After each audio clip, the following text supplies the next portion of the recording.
Şükürlər olsun ki, Bakıya şəhərsalma ilə bağlı keçirilən beynəlxalq tədbirə gələn qonaqlar arasında yağış sularında boğulub ölən olmadı. Hər halda bu barədə rəsmi xəbər yoxdur. Ona ümid eləyək ki, həqiqətən də gələn qonaqların heç biri küçələri basan suda həyatlarını itirmədi. İndi isə ciddi şəkildə bu mövzuya diqqət ayıraq ki, görək həqiqətən Azərbaycan dünyaya İlham Əliyevin dediyi kimi şəhərsalma ilə bağlı hansı nümunələr verib? İlham Əliyev öz çıxışında 2 nümunə tətbiq etdi ki, biz Ağşəhəri tikmişik, Sibrizi tikmişik. Ağşəhər barəsində mən çox danışa bilərəm, amma siz özünüz də ağlı başında olan arxitektorlardan, injinerlərdən soruşa bilərsiniz ki, o Bərbəzək əslində müasir tikinti nümunəsi kimi dünyaya təqdim edilə bilməsə, bir əsr bundan əvvəl, 2 əsr bundan əvvəl o müasir şəhərsalma nümunəsi kimi göstərilə bilərdi. Amma bunu da keçirik. Sibriz və Ağşəhər ikisi də İlham Əliyevin ailə biznesidir.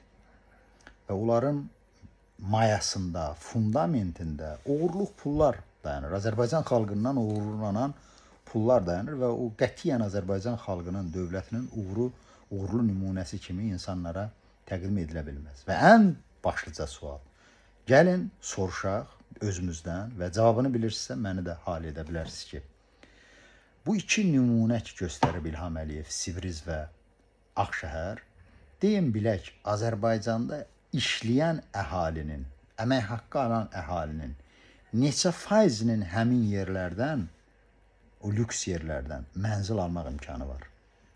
Mən bilirəm ki, nəinki oradan, Bakının və yaxud da rayonların özündə insanların mənzil alması az qala aydan torpaq almaq qədər çətinləşib. İpoteka kreditlərinin əl çatan olmaması, ağırlığı, ağır şərtləri altında neçə insanın həyatı məhv olur.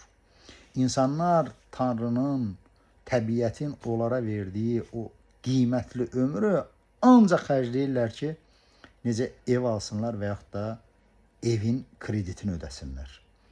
Ev, mənzil məsələlərinə görə nə qədər insanların həyatı məhv olub, nə qədər problemlər yaşanır. Belə bir məngənənin içərisində olan, problemin içərisində olan ölkənin başçısı öz ailə biznesini dünyaya nümunə, uğurlu nümunə kimi çatdırmaq istəyir. Həqiqətən də həm ağlamalı, həm də gülməlidir.